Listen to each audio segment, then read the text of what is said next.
ওকে বন্ধুরা, আর কাল লাগাইতেছি এটা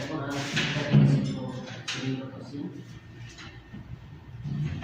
এখন এটা পিছন লাগানোর সমস্যা, এখানে আমি সাজিয়ে নিচ্ছি আর গোলা এটা ভিতরে দিয়ে তারপর বাঁধবো।